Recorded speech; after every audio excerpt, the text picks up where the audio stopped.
Kalau ditawarin itu gimana perasaannya saat itu? Ya ditawarin, kalau ditolak kan nggak mungkin.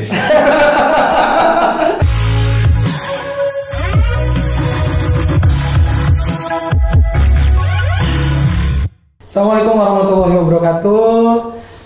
Halo teman-teman MHM Podcast yang sekarang kita kolaborasi juga dengan Bishub, Bislow dan Bishub. Kita kedatangan seorang tamu.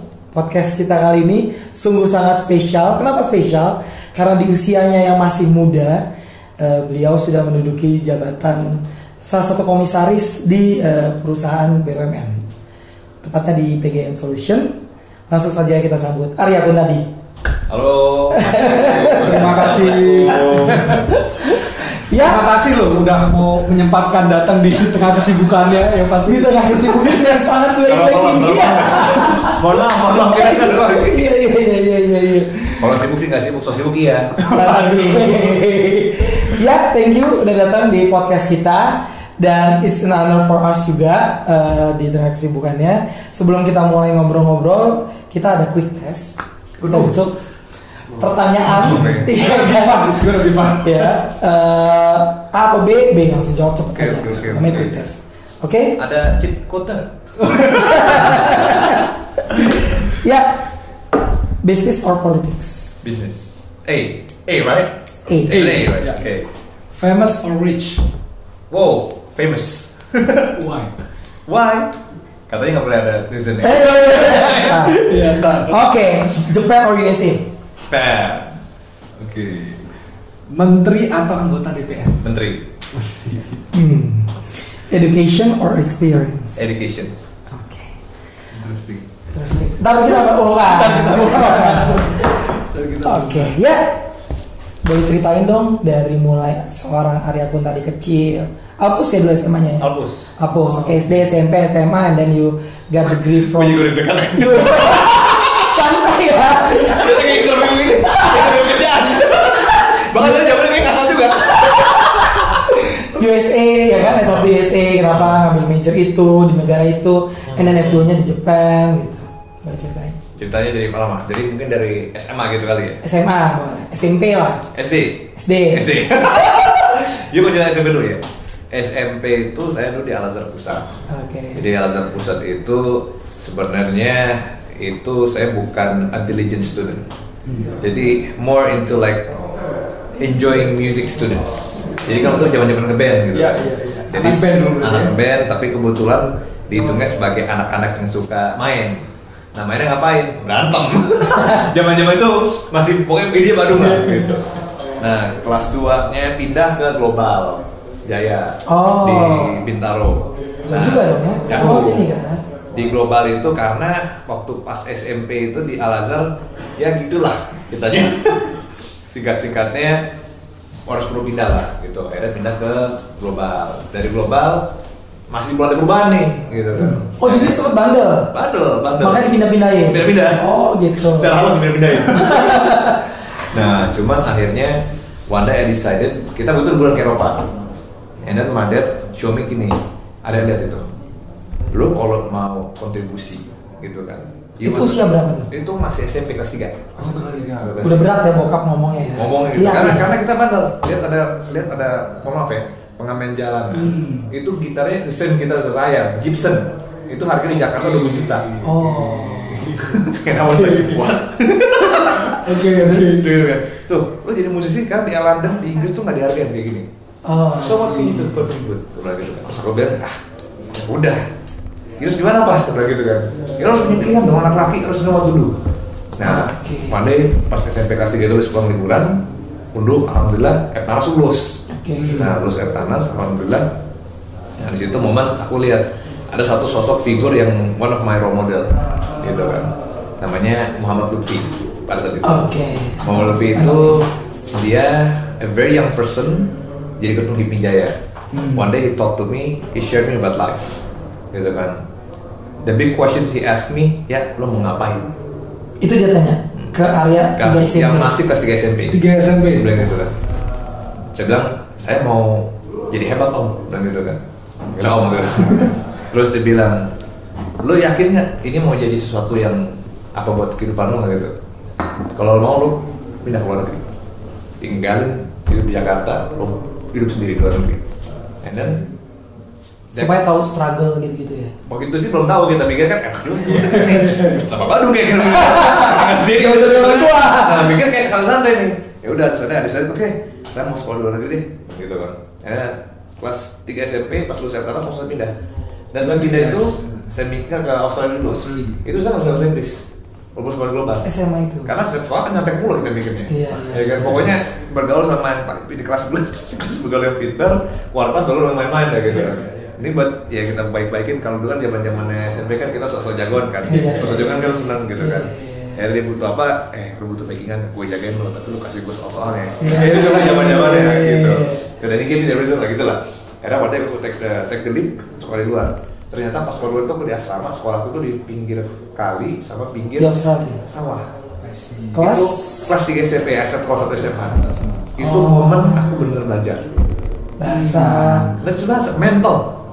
Karena everyday kan stres. Aku bisa bahasa Inggris, nggak bisa apa-apa gitu kan. Sendiri tuh di mana? Di Melbourne. Oke. Benar-benar itu yang buat makes me learn so much kayak how to appreciate people. Ya kan, terus mendekat sama Allah Subhanahu Wa Taala, yakin bahwa itu sih deh. Dan akhirnya yang aku realize juga begitu aku udah masuk ke dalam fase udah nyaman, aku lihat about leadership.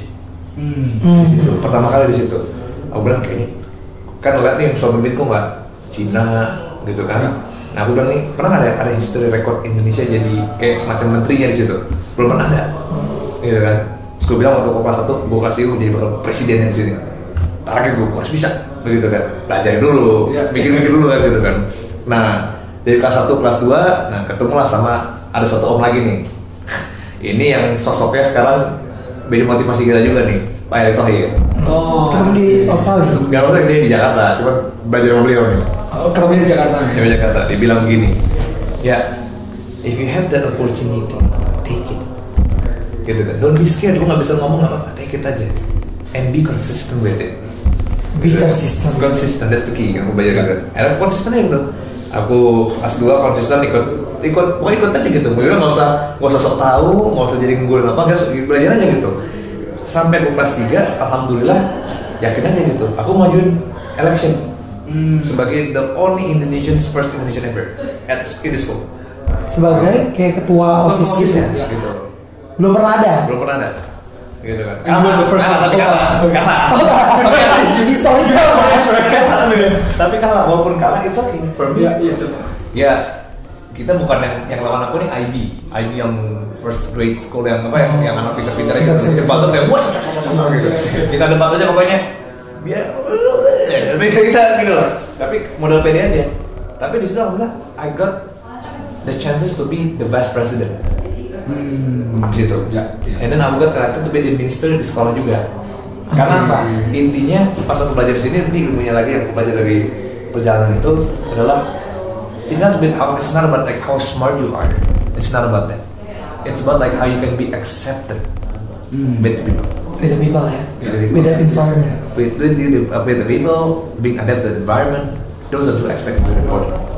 Itu yang benar-benar buat aku ngerasa oke, I think ini nih gitu. Akhirnya bener.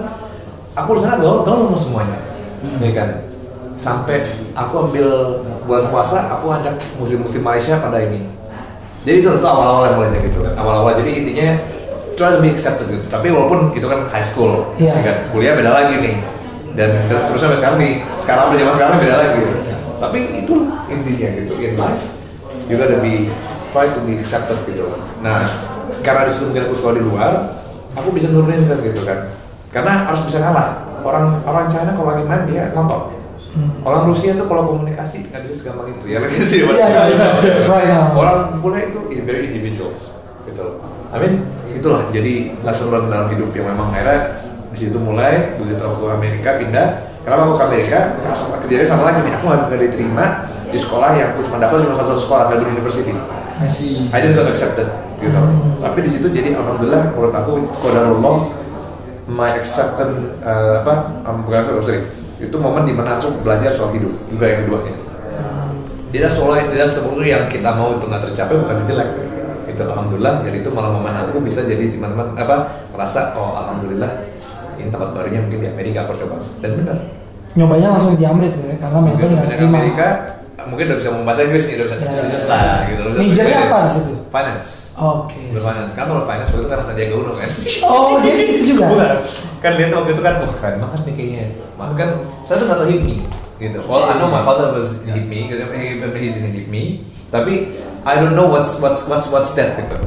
Gitu. Jadi kayak buat aku kayak pengen belajar aja nih, pengen tahu aja gitu. Ternyata lihat kok sosok kayak Bang Sandiaga Uno ini kok keren banget gitu.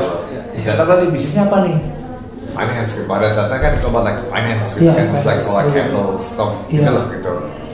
Dan aku decide jadi aku pengen belajar ini nih. Gitu. Makanya masuk ke finance. Begitu finance aku lulus, aku kerja di Freeport. Di Arizona. 1 year. Di HQ. 1 year. HQ. Jadi nambah lagi, alhamdulillah. Karena aku bisa terima Freeport juga karena waktu itu, again, the knowledge about being accepted.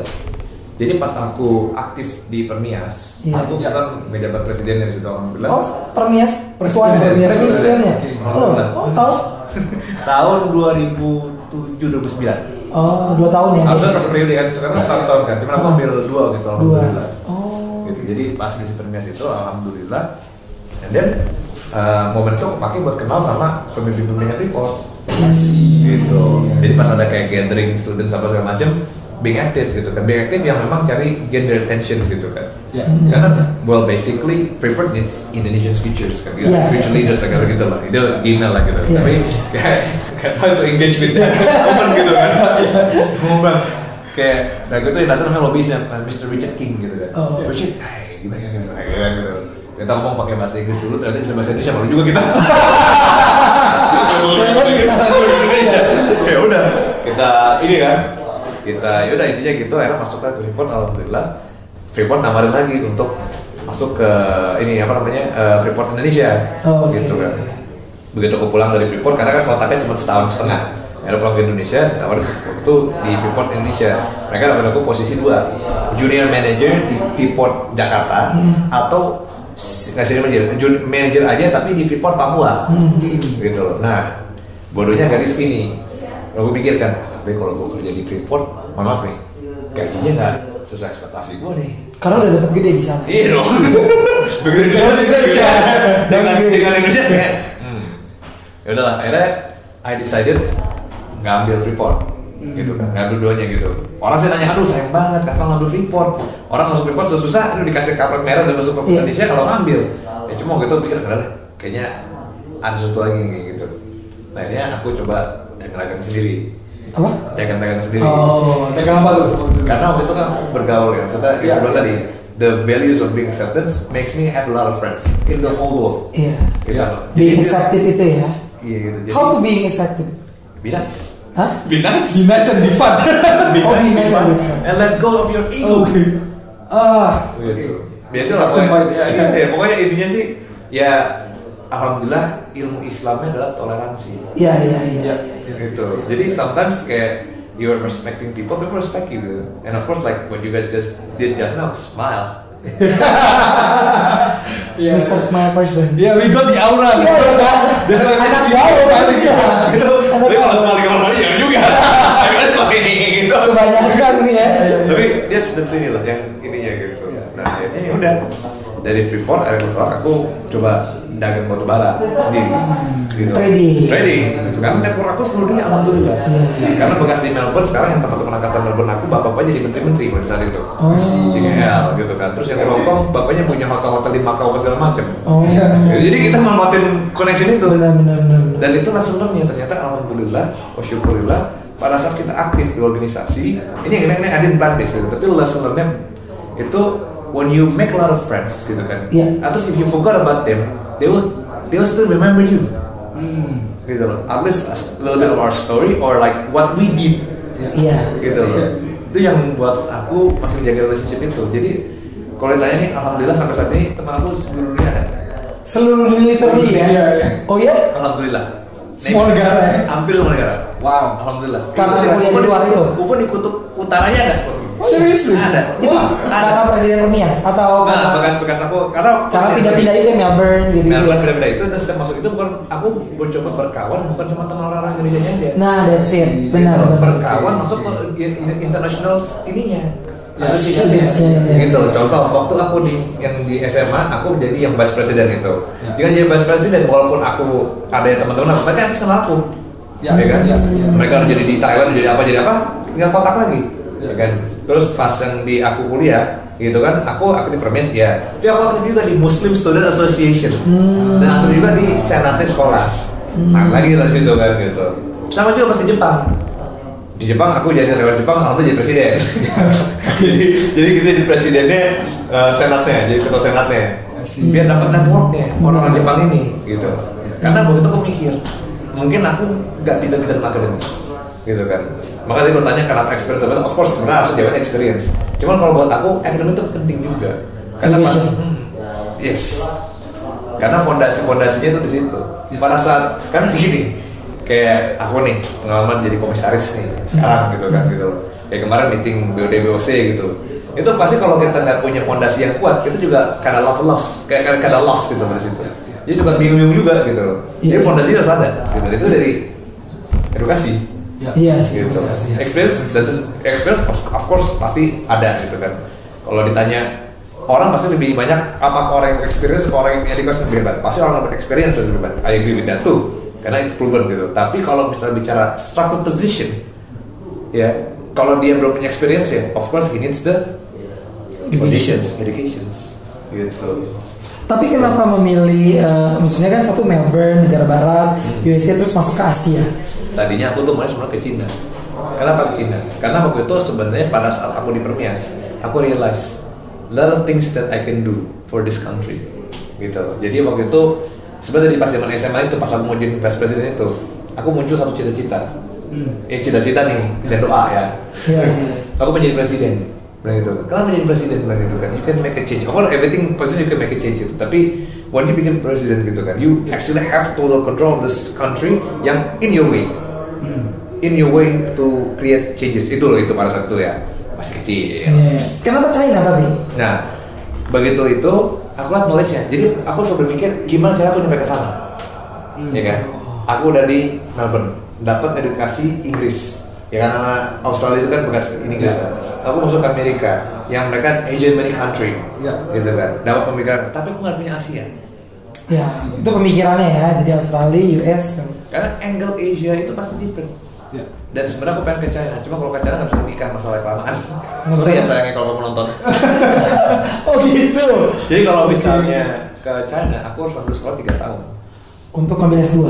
Oh. Karena harus belajar bahasanya setahun, 2 tahun untuk ininya. Pre-minister ya. Benar. Itu challenge ya gitu. Era di Tokyo. Nah, kenapa Tokyo? Karena emang aku dulu tertarik banget sama kultur Jepang. Jadi kalau baca tarik sedikit, Jepang itu negara yang pernah berani sekali melawan Amerika in 1945. Iya. Kan? They're not a big country, but they have so much confidence. And this confidence what makes them kind of almost rule the world at that time. Gitu. Jadi pada saat itu aku lihat gini, wah gila nih gue bilang nih. Kalau Hiroshima, Nagasaki, ya kan? Iya, di waktu bom Amerika itu semua itu kan mereka duluan Pearl Harbor. Iya. It takes a lot of confidence to do that. Yang nggak ada angin, nggak ada hujan, nggak mikir apa-apa. Such a small country, gitu kan? Boom, the wall will shake because of that incident, gitu kan? Nah, buat aku harus mikir, mungkin kita mikirnya confidence-nya, atau kita mikirnya, tapi ternyata di situ sebenarnya adalah how you build the confidence itu di Jepang. Kebangun ya itu ya. Bangun. Dan itu yang bikin aku juga pengen masuk banget ke Jepang karena aku pengen tahu di sekolah Jepang itu culture Asian aspect untuk cara berpikirnya dia terhadap Indonesia. Itu nomor 2. Yang nomor 3 ini paling penting nih. Ini lesson paling penting nih. Ada guru namanya Takashi Shiraishi. Nah, Takashi Shiraishi adalah guru besar Jepang yang alhamdulillah dia pernah membantu Indonesia dalam masa krisis. Jadi dia nge-shape 98. Dia nge-shape bagaimana policy yang harusnya berjalan. Gitu. Nah, dan karena itu aku pikir ke Jepang, ambil sekolah politik, masuklah ke GRIPS. Tapi dari cerita educational background tadi ya, lo kan udah punya anak juga nih gue. Apa yang akan lo tanamkan ke kedua anak lo ini? Agama dulu yang paling penting. Paling penting agama dulu. Dan nasionalisme. Berarti lo akan menempatkan dia ke education di luar juga? Nantinya, iya. Pas kuliah. Rezeki juga rezeki. Komisaris kan bisa politik. Tapi kan insya Allah yang ngatur Allah. Iya. Jadi berharap itu aja. Tapi education is ini juga. Education is the most important ya for me kalau misal kita bicara perkembangan our younger generations, yes it is. Gitu loh. Karena begitu juga bukan experience ngajar mereka untuk mereka belajar main drum macam rules is from school. Yeah, makes sense. Well, pasti other people have been contradicted with the aspect ya. Tapi for me, lihatnya ya ini very important. Itu aja. And then kalau speaking about business tadi pertama dibilang trading coal gitu ya. Bisa diceritain nggak step-step bisnisnya atau sempat ada inheritage dari from father? Nggak, kalau gitu betul nggak, aku benar sendiri. Jadi sendiri. Modalnya dari mana? Kerja yang waktu di Freeport. Yes. Dan juga alhamdulillah teman-teman di Malaysia itu kan tahu karena waktu pas kita ngejabat kita ngejaga nama baik. Oh, oke. Jadi customer sendiri udah ada kebentuk. Iya. Trust. Lagi trust and leadership. Jadi trust itu yang kita jaga. Iya, benar. Jadi pada saat mereka waktu kita ngejabat kan kita juga bikin mereka happy. Ya nggak, maksudnya kayak nggak belagu gitu loh. Karena ada orang-orang kayak kita ngejabat jadi kayak we forgot who we are. Gitu kan. Terus kita seenak-enaknya sama orang-orang gitu kan. Nah mereka ini kerasa nyaman. Gitu loh. Contoh nih sekarang ada anggota dewan Australia nih masih kontak-kontakan sama aku. And he is like kamar aku sebelah kamarnya. I see. Masih muda juga. Iya. Gitu. Jadi dan itu buat mereka jadi belajar lah gitu. Nah kalau setelah trading batubara, other bisnisnya bisa diceritain? Jadi pas dari batubara itu kalau bilang mulus bukan sih nggak mulus sebenarnya. Gitu kan. Aku kalau keluarga ups and down juga ya soalnya. Bukan ups and down karena begitu kan kita pede aja gitu, aja tabrak terus aja kan gitu. Tapi nggak senang nggak gampang itu. Ya, tapi alhamdulillah ada hasil. Gitu. Tapi nggak bisa kita seriusin. Ternyata kalau mau seriusin harus kita main hulu atau ke hilirnya. Gitu. Kalau bisnis bicara batubara kan bos kita lah, ketua umum Mardani juga yang besarnya tuh pembicara batubara kan gitu. Karena hulu ke hilir kan ini kan. Setelah trading batubara, aku balik lagi bantu ada sumur minyak. Jadi kita beli ada sumur minyak waktu itu di Batu Mandi Basilam itu KSO sistemnya. Nah itu belajar lagi di situ aku gitu loh. Ya itu not really duit coin well juga gitu. Pas itu ambil aku mulai running itu bisnis, harga minyak drop. Oke. Tahun berapa itu? Itu 2016, 2015. Iya. Itu harganya kan drop. Yang dari $100 jadi berapa tuh? $40. Iya. Udah ngerti operation. Iya. Sekarang berarti running bisnis apa aja sih? Kalau sekarang aku ada sekarang kan kapal. Kapal masih, terus ada juga sama mungkin nggak ngomongin lah, nanti lah. Itu mungkin kalau apa masa dulu tahu lah. Gitu. Terus satu lagi sekarang aku ada main juga di tech sebenarnya. Tapi tech ini gue bikin investor kan. Gitu. Bikin investor aja gitu. Tech startup. Tech startup gitu. Kalau bikin investor gue bikin angel lah. Ya. Angel. Gitu. Kalau yang daily basisnya aku ada banyak bareng sama Ketua Maming juga. E-sport ya. E-sport benar, gitu kan. Sama ya udah sekarang nih aku ditugasin sama Pak Tohin buat bantu di Kementerian BUMN. Nah cerita tuh di part of itu. Menawarin ya kan, tawarinnya, maksudnya proses itunya selain memang udah kenal lama ya, teman bokap misalnya, atau ketemu di waktu kuliah di luar? Enggak, jadi beliau ini memang ya saya ke beliau ini memang profesional gitu loh. Ya karena Allah alhamdulillah saya kebetulan ketua bidang 4 HIPMI. BUMN. Iya, BUMN dan perhubungan HIPMI. Gitu. Yang kebetulan juga HIPMI dengan Pak Erik itu punya kedekatan gitu kan. Gitu. Jadi karena ketua bidang 4 dan saya juga punya tim yang luar biasa alhamdulillah. Tim saya ini benar-benar yang mereka udah kayak keluarga yang sebenarnya kalau bukan saya yang kerja, full mereka yang kerja. Gitu. Alhamdulillah they're marvelous people. Gitu loh. Benar-benar alhamdulillah teman-teman ini membuat satu gebrakan-gebrakan yang akhirnya juga Pak Erik jadi percaya juga sama kita semua gitu loh. Alhamdulillah. Well ditawarin itu gimana perasaannya saat itu? Ya ditawarin kalau ditolak kan nggak mungkin. Nggak mungkin. Gak mungkin. Tapi udah sempat ada pembicaraan gitu ya. Gak ada pembicaraan. Ditawarin. Purely. Oh. Apa yang aku lakukan adalah tugas dari ketua Maming dulu. Gitu loh. Jadi semua tugas dari ketua Maming untuk menjembatani BUMN. Karena target saya pertama saya elect jadi ketua BPP HIPMI bidang BUMN. Bagaimana caranya bisa menjadi jembatan baik antara HIPMI dan BUMN. Itu target. It has to be achieved. Dan alhamdulillah, kayak contoh, nih kalau boleh saya panggil nih ada orang yang di sebelah nih, ada namanya Bang Yaser, siapa? Dia ketua Pokja Partashop. Alhamdulillah udah sosialisasi ke 33 BPD, gitu. Alhamdulillah. Jadi dan juga ada lagi namanya Kang Roy Wanggitan, dia ketum Kalista tuh. Nah dia juga alhamdulillah membuat program padi, sosialisasi padi gitu. Dan alhamdulillah juga ada namanya Bang Adi Nur Hadi, dia jadi penghubung untuk berdikari. Gitu. Dan alhamdulillah berkat beliau-beliau ini juga akhirnya kan program kita jalan, bantu teman-teman daerah. Karena target kita dari awal adalah bagaimana kita menjembatani teman-teman untuk BUMN itu jalan gitu. Masalah untuk negosiasi mereka harus sendiri dong, kan ini profesional namanya pengusaha pengusaha bukan babysitter kan. Tapi setelah di accepted itu ada obstacles nggak? Pasti kan ya kan, biodiversity kan usianya pasti di atas. Biodiversity dulu apa yang itu yang BUMN. Begitu lo diterima, ini ada obstacles nggak? Oh, karena lo sebelum itu penugasan dulu di kementerian. Sebelum di kementerian dulu. Oh. Jadi aku di kementerian BUMN. Benar. Di situ. What's the position? Jadi itu aku koordinator pengusaha untuk tim percepatan Pertashop. Oh ya, Pertashop ya. Kementerian BUMN. Gitu. Awalnya sih untuk membantu penumbuhan pengusaha muda, karena Pak Erick itu punya target gimana caranya agar pengusaha muda itu bisa tumbuh dengan kolaborasi dengan BUMN. Nah, HIPMI ini memang salah satu one of the contoh utamanya gitu. Contoh pertamanya. Nah, saya akan coba dorong tuh gimana caranya agar ini jadi connecting yang baik gitu. Dan alhamdulillah mulai dari situ. Ya dari situ ya alhamdulillah jalan program dan banyak teman-teman HIPMI yang udah mulai attach gitu kan nama programnya Pak Erick. Dan alhamdulillah jadi ya maaf. Jadi ini jadi kayak program konkret lah, gitu. Cerita gitu loh. Jadi itulah ceritanya. Gitu. Tapi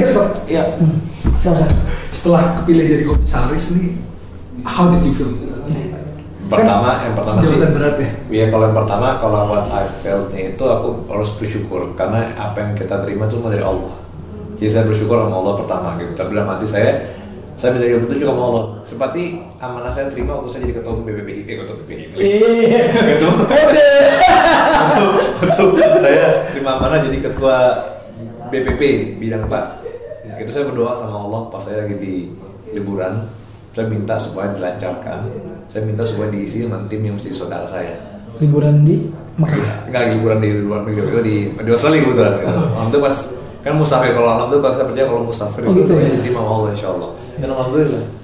Karena what I'm scared bukan kita, mungkin kita harus punya PD. When you're given a responsibility, you have to have the confidence to do that. But among all those, you have to believe that your success is by God's permission. Yeah, of course. Gitu loh. Jadi kesan aku percaya itu udah jalan Allah dan Allah kasih itu, lakuin itu. Amanahnya memang. Benar. Nah sekarang aku tanya kan, saya makanya komisaris. Tugas saya adalah bagaimana Pagan Solution itu bisa jadi maju dengan adanya peran saya di sana, gitu kan. Nah kontribusi terakhir saya apa yang buat negara yang saya bisa lakukan? Yang jelas berarti kan dengan Pak Erick terus saya harus buat gebrakan-gebrakan kan, atau innovations kan di situ gitu loh. Alhamdulillah, syukurillah, direksinya dan komisarisnya juga very supportive. Even mereka nggak mana sembarangan anak muda ini bisa apa sih nih gitu kan ya. Alhamdulillah. Gitu, dan mereka benar-benar they're being like a good family. Itu doa itu juga dikabulkan Allah, alhamdulillah. Karena itu orang really scared gitu loh. Komisaris, jika kita kan, aduh nih gue cuman. Gimana cara tuh bisa adaptin dengan orang-orang yang lebih tua kan, pasti kan culture-nya di situ. Itu lagi, try to be accepted with what? Iya, how being. Of course, nomor satu, kalau orang Jawa bilang gitu kan harus menghormati yang lebih tua. Hormat dulu, pay them with good respect, gitu kan. Nomor dua, kita tahu nih, misalnya tahu sesuatu, kita nggak usah diomongin dulu. Always empty your glass. Okay. Let them pour the glass for you. Okay. Gitu. Yang ketiga, yang paling penting, adalah jangan pernah berdebat sama mereka. Walaupun kita benar. Di Amerika kita udah ajar nih, orang yang salah debatin terus. Iya. Culture-nya beda. Indonesia kita nggak bisa gitu. Ya, ya. Gitu. Indonesia kita have to be a good listener. Gitu kan. Even though you know a lot, just be a good listener. Karena there will be a time for you to talk. And when there's a mistake, that's your point to make the help. Jadi ini sih itu, basically. But that's a good point. I mean, ya memang intinya baik lagi ya, semuanya itu harus kembali. Kalau saya selalu bersandar sama Allah. Itu every step, every moment gitu kan. Jadi jangan terlalu ambitious. Ya. Gitu. Karena jabatan mengikuti ya. Benar. Learning about politics and business. Ada kiat-kiat tersendiri nggak how to be a good success in business as well in politics or organizations? Gini, kalau aku ya Mas Heru, kalau bicara bisnis atau politics or economics and politics is like a two flips of coins. Mereka saling beriringan, ya kan? Nah, tapi ditanya, saya ini ingat kata-katanya Pak Lutfi ke saya. Lo mau jadi apa? Lo mau jadi pebisnis? Apa lo mau jadi politisi? Harus milih. Well, you can be both, but can you be concentrate on both those things? To be the best ya, you should. Gitu, Just one. karena every human being in this world udah punya role. ya. And role itu yang what you're good at gitu. Nah tapi well itu balik pada masing-masing. Nah kalau ditanya ke saya kali-kali politik atau bisnis, dulu saya suka banget jadi politik karena jadi presiden mau gitu. Ya. Tapi saya realize nanti di Indonesia adalah back to basic. You have to good economy to be a good politician. Kenapa? Kalau nggak you don't selesai sama diri kita. Iya. Kalau nggak, maaf, jadi politisi tapi nggak selesai sama diri kita, yang ada apa? Begitu masuk politik mikirannya bisnis. Ya. Not people's importance gitu. I don't know if you agree ya, tapi kalau mikirnya begitu, gitu. Kalau mikirnya begitu. And then tadi kan kita ngomongin kesuksesan, mendapatkan amanah komisaris dan lain sebagainya, Presiden Permias juga. Tapi pasti seorang Arya tadi pernah mendapatkan the lowest point in your life. Apa sih? Banyak. Yang the lowest banget yang lo bisa sharing ke teman-teman. The lowest point waktu aku berangkat, mungkin pas aku sekolah itu ya, sendirian itu ya. Oh yang di Melbourne itu sendirian itu susah banget karena aku nggak bisa bahasa Inggris, telepon nggak boleh kontak orang tua. I have a girlfriend juga nggak bisa datang, juga nggak bisa. Datang ada MIRC kan, MIRC kalau ke komputer dulu kan. Ya datang right, MIRC right? Atau 2 years after ada MSN tuh. Or if you guys still remember that. Tapi still you have to go to a computer. I mean you have to use a computer for that gitu. Datang sih stressful banget ya. Tapi again, every pokoknya gini. Setiap kita lagi stres, setiap kita lagi sendirian, setiap kita lagi bingung atau gimana, yakin sama Allah. Kalau saya berdoa aja. Yakin, benar-benar yakin. And ada aja. Ada jalannya. Contoh lagi nih, kalau orang boleh cerita, tapi mungkin karena di live dia nggak bisa ngomong cerita. Gak apa-apa. Bebas ini. Tema kita adalah told the untold story. Yes. Waktu itu Hipmi Jaya lagi pecah, kau ingat? Oh iya gitu. Itu. Nah, itu saya posisi paling sulit-sulitnya. Karena I'm not ready for politics at that time. Aku mau jadi teman, nggak mau jadi musuh. Iya. Susah banget. Berdoa gimana cara jadi musuh. Tapi dalam posisi juga aku juga nggak mau ninggalin teman-teman aku yang lagi dalam konflik itu. Karena nggak mungkin. Prinsip aku dalam hidup never be a betrayer. Kalau you being someone's enemy, itu enemy kita bisa lihat. Tapi kalau betrayer, you don't see them, you cannot see them. Itu susah. Gitu. Nah, at that time aku berdoa, aku stres. Gitu. Gimana ya ini gini. Allah bisa, alhamdulillah. Tiba-tiba Mas Edi Ketua Umum Sabang Pemuda Pancasila manggil saya. Mas Ebot itu sekarang itu sekjen nih. Manggil saya untuk saya masuk Pemuda Pancasila. Diangkat jadi Sabang Pemuda Pancasila jadi bendara umum. Yang saya nggak ada pemikiran itu sama sekali. Itu benar-benar dikasih sama Allah dalam waktu yang tepat banget, alhamdulillah. Karena kalau konflik itu otomatis Hipmi, aku nggak bisa konsen ke sini dan teman-teman Hipmi yang kalau konflik bisa aku tarik ke sini. Jadi everybody's happy. Konflik itu. Walaupun yang konflik oke, milih untuk konflik ya mereka is their choice. Tapi teman-teman yang ngambil kata konflik, yang mereka juga bingung biar bisa tetap, misalnya bukan di gray area gitu, tapi mereka tuh saya bisa dapat ngajak mereka untuk bisa berkarya atau mereka ternyata kalah atau dalam pertandingannya bisa bareng-bareng aku, gitu. Alhamdulillah. satu momen lagi yang benar-benar luar biasa. Waktu itu saya nemenin sahabat saya namanya Reksa. Tiba-tiba papanya udah jadi ketua umum Golkar. Pak Setia Novanto.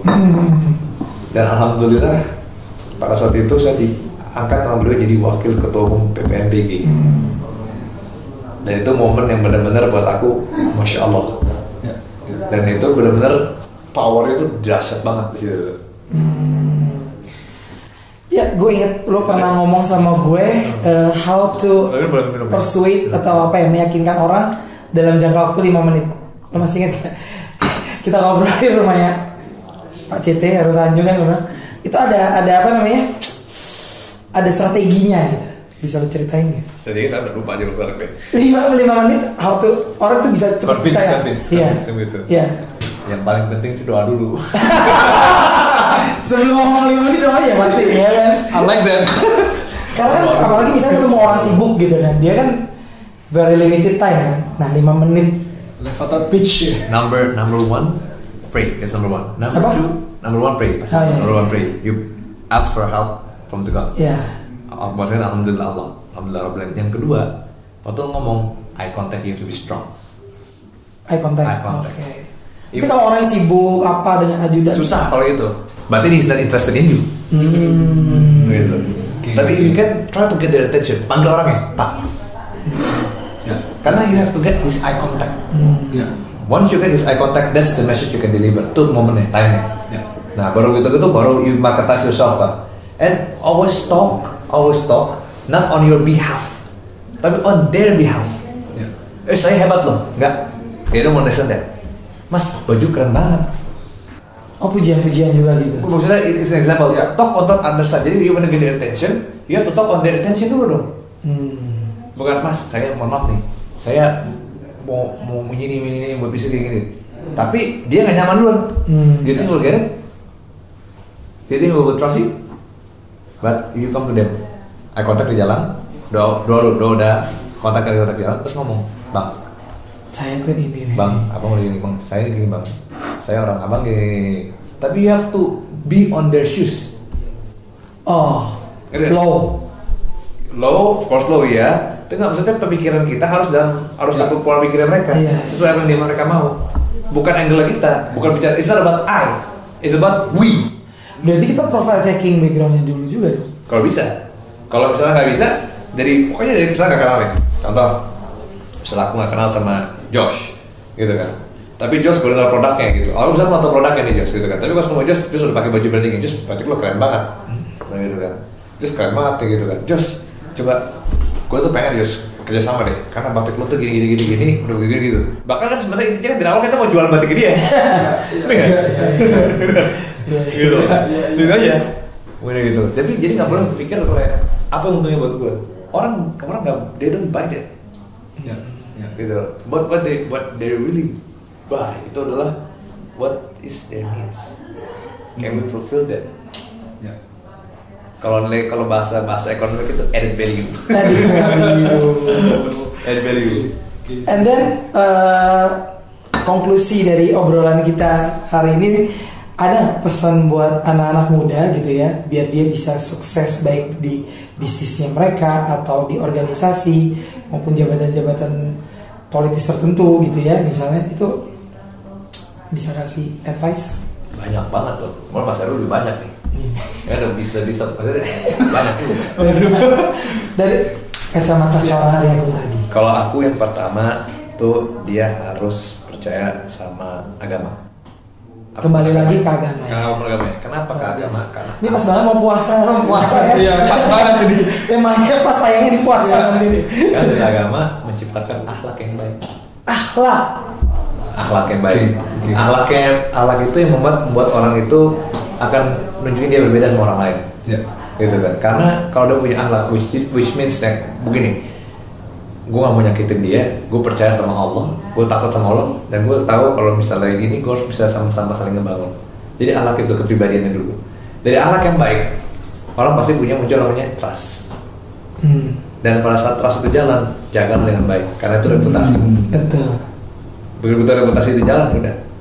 Ya saya sih nggak tahu ya, kalau saya dengar sih katanya Pak Erik alhamdulillah dengar reputasi Saya gitu, alhamdulillah. Gitu. Bukan karena mungkin ya orang tua kenal, tapi alhamdulillah saya selalu menjaga reputasi dan nama baik. Itu saya harus jaga apapun, integritas. gitu, apapun, in all conditions, apapun, gitu.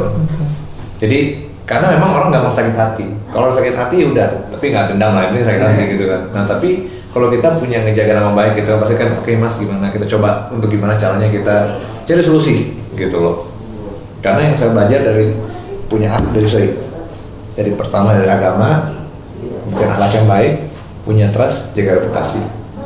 Gitu. Yang terakhir ini kebanyakan nih, kita harus tahu kita mau ngapain dan mau jadi apa. Gitu. Sejak dini ya.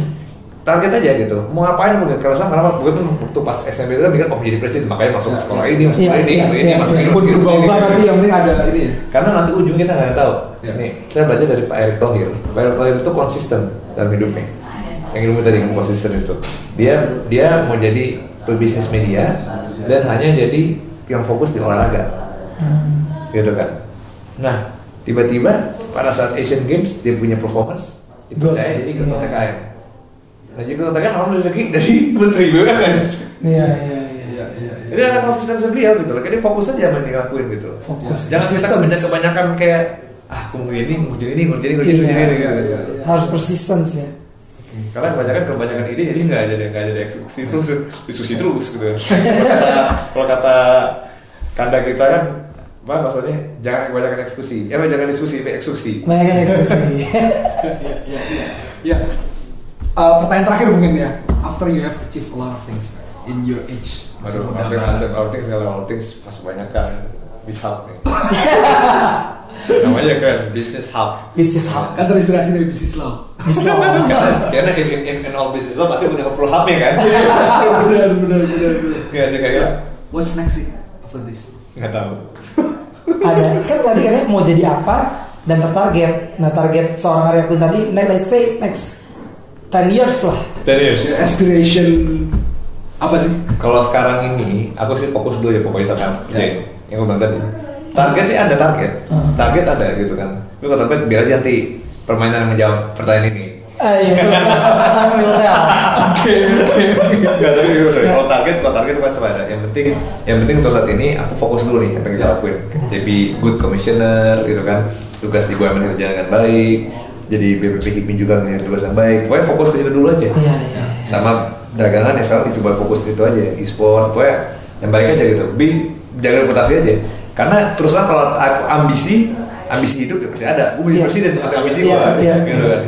Tapi kan yang aku bilang itu pelajaran ini terlalu ambisi nggak bagus. Iya, termasuk visions ya.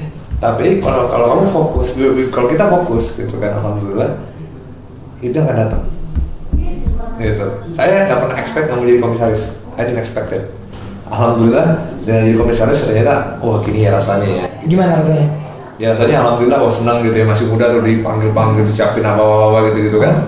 Tapi alhamdulillah lesson learned di situ yang aku lihat adalah bagaimana caranya kita membangun kontribusi satu perusahaan BUMN gitu khususnya dengan pemikiran kita sebagai pengawasnya. Gitu. Dan kita kasih masukan itu rasanya kan kayaknya banget gitu. Ternyata rasanya begini ya gitu. Kayak anggota DPR aja gitu kan. Iya. Tapi baik lagi ya beneficialnya adalah kita bisa bermanfaat untuk orang banyak gitu. Kontribusi BUMN. KPRU. Kalau pertanyaan tadi terakhir itu, pertanyaan terakhir dari gue, karena tadi kan agama terus nih, dan bulan Ramadan juga. Mau berbatin. Seandainya seorang Arya Kun tadi udah dipanggil oleh Allah, gitu ya. Pertanyaan pertama atau statement apa yang pengen Arya ungkapkan ke Allah Subhanahu Wa Taala? Misalnya apa? Jaga anak-anak saya atau apa statement apalah ketemu Sang Pencipta. Pertanyaan. Atau pertanyaan apa? Pertanyaan banget tuh. Dalam banget kan? Dalam banget tuh. Jadi apakah jaga keluarga saya atau permintaan apa gitu doanya apa? Ya, apa gitu kan? Ketemu Sang Pencipta nih. Doanya apa gitu kan? Doanya saya pengen Nabi Muhammad aja, insyaallah. Semoga insyaallah semua umat muslim masuk surga. Amin. Insyaallah. Jadi semuanya, ya nggak semuanya, gue semuanya yang diizinkan Allah. Kalau saya doanya kan gitu kan. Ini gitu sunnah Rasul aja gitu, alhamdulillah. Gitu. Seluruh umat Islam semoga masuk surga gitu ya. Berpikirnya. Tapi kalau misalnya mau mikir kalau saya ya Allah boleh berapa doa gitu. Beberapa doang sama kayak gitu. Yang belum muslim jadi muslim. Jadi banyak ya. Soalnya kan ini diskusinya terpanjang lagi sebenarnya. Soalnya kalau kita bukan bicara agama kayak agama nih maksud konteksnya gitu ya. Tapi ini konteksnya kan tetap umat Islam. Kita karena Islam itu kan bukan agama yang namanya Islam. Islam itu adalah submission, berserah diri. Islam juga Islam, semua juga Islam. Penting Islam itu submission, being submit to ilah, one God, the God, Allah gitu alhamdulillah. Gitu. Ini kalau diskusi itu mesti panjang. But anyway, obrolan kita udah lengkap ya dari udah lengkap. Gila organisasi. Dikasih kenal Istilah Republik Indonesia. Karena bintang tamunya juga keren, komisaris BUMN. Ini teman-teman juga ikut belajar semua loh. Sampai ikut belajar loh. Mereka dari awal taping langsung mau masuk on cam. Ketua Sari on cam. Mana Ketua Sari? Ketua Sari. Closing sedikit mungkin. Ketua Mbak Sari mana Ketua Mbak Sari? Ketua Sari. Anyway, kita juga ada kedatangan tamu seorang Ketua HIPMI BPD Perempuan. Kebetulan beliau menjabat di one and only ya di kepengurusan Ketumami di BPD HIPMI Kepulauan Riau. Please welcome Ketua Sari. Mungkin sebelum the real closing bisa kita mungkin nanya apa ya, mungkin sedikit point of view ini di one and only ketua cewek. The point of view dari apa namanya sosok seorang Arya Jangan Ketua Sari lihat lah. Ini for ini aja gitu, point of view gitu. Testimoni lah, ya kan? Nanti jadi ini lagi. Enggak lah. Oh mau munas. Ketua Sari gimana ngeliat? Oke, baik. Sebagai adik. Iya, sebagai adik. Assalamualaikum warahmatullahi wabarakatuh. Iya, terima kasih. Wah, ini keren banget ya. Aku udah ngikutin udah lama nih Bislo ini. Thank you Ketua Sari. Akhirnya thank you. Bisa bicara di sini sangat luar biasa. Mudah-mudahan makin sukses nih Bislo. Amin. Apa ketua kakak. Kita sering ketemu di luar dan di kota ya. Kita biasanya sering ketemu di tempat gelap-gelap. Hari ini di tempat gelap. Aku ya. Sorry. Yang pasti acara organisasi juga. Iya pasti. Nah, kalau saya jujur ketemu Ketua Arya ini baru ini pertama kali. Masa? Hari ini sibuk sekali sih. Hari ini. Dari mulai kenal di periodenya Ketumami awal kepengurusan bidang 4. Karena aku dulunya bidang 4. Di Kepri ya? Iya betul. Dan beliau ini yang benar-benar masukin aku ke bidang 4, yang latih aku memperkenalkan organisasi terutama di struktural BPP-nya, membantu banyak. Beliau ini membantu, matanya kemana nih? Kesini. Oh kesini ya. Oke, membantu banyak lah bidang 4 Kepri sampai banyak hal pencapaian-pencapaian yang sudah kami terima karena berkat beliau luar biasa. Kalau itu kan dari segi organisasi, kalau dari segi attitude belum satu. Iya. Harus dikulit-kulitin dikit lah Arya. Iya. Jarang-jarang loh. Iya benar. Kalau di untold story. Makanya kalau hari ini dibilang olah-olah, enggak lah. Minumnya cuma air putih. Kalau mau olah-olah nanti kalau minumnya mau wine atau apa. Iya. Canda. Nah ini jujur. Karena memang musim panas ya memang kita di Indonesia di HIPMI lagi musim panas. Tapi ini memang menjelang ya. Musim panas di Kepri juga musim panas. Saya rasa di Indonesia seluruh HIPMI lagi musim panas. Tapi ini benar real. Saya nggak bicara retorika. Beliau ini luar biasa. Satu hal yang paling kita kagumi di Kepri bahwa beliau ini ketua bidang yang paling ramah, yang paling mau membantu kita kalau kesulitan, yang terutama yang paling aktif mensosialisasikan program-program kerja yang ada di bidang 4. Nggak hanya itu, selain bidang 4 kadang juga kita sering bisa dapat informasi apapun. Nah itu secara organisasi ya, artinya memang kalau saya bukan karena di bidang 4, alumni bidang 4 bukan karena itu, tapi karena juga saya melihat di HIPMI kalau kita bicara realistis, bidang teraktif selain OKK ya tentunya adalah bidang 4 yang ke eksternal gitu. Amin. Ya, mudah-mudahan nanti sehabis podcast saya ditraktir di mana. Tenang, kan ngomong tadi dia. Sponsor. Dan kemudian kalau secara personal ya itu nggak usah diragukan. Kalau saya lihat Ketua Arya ini udah sosok pemimpin masa depan karena merangkulnya itu, kemudian ramahnya itu, kemudian senyumnya itu, kemudian dan banyak lagi lah pokoknya. Dan kayaknya paling ganteng ketua bidang. Yang 9 kan ya komplit lah ya menurut saya itu sih. Jadi momen ini saya juga terima kasih pada Abang Ketua sudah diberikan kesempatan terutama untuk memberikan testimonial. Of course. Tapi ini organisasi ya, bukan yang panas-panas itu ya. Oh ya, belum. Iya, karena puasa dulu lagi. Iya, katanya kalau sekarang itu memang ketum-ketum BPD nanti sama seperti ini. Apa namanya kepala daerah suka ditelepon-telepon, suka diminta testimonial atau apa gitu. Jadi saya biar nggak salah. Jangan diajak hari ini karena itu ya. Enggak, murni karena bidang 4. Iya, jadi kami ini juga ya itu ini kan apa namanya? Nanti disensor ya.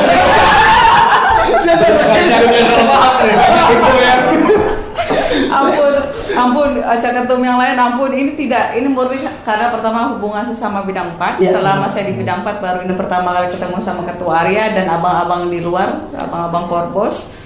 Dan kemudian juga karena hubungan kakak dan adik. Kami baru pertama kali ketemu tapi sudah kayak udah 10 tahun ketemu. Betul. Itulah hebatnya Ketua Arya. Benar. Dan testimoni saya pribadi juga saya sama ya. Saya sekarang merasa seperti adik langsung. Benar. Betul. Iya. Iya. Biar jadi komisaris juga ya. Amin. Oke, makasih testimoninya Ketua Sari jauh-jauh dari Kepulauan Riau, Batam ya. Batam. Betul juga waktu itu ngisi. Ketemu. Iya, ketemu. Ngisi di Kaldanya saya. Ketemu. Iya. Itu podcast. Itu podcast. Thank you Ketua Arya itu tadi, Mas Arya itu tadi. Thank you juga atas insight-nya dan Ketua Sari atas testimoninya juga jauh-jauh datang ke studio podcast kita. Dan teman-teman MHM Podcast, Bishab dan Bisflow, nantikan episode selanjutnya kita akan membahas dari segala macam topik ya. Ya. Bukan Bisnis, hukum, juga politik. Ya. See you.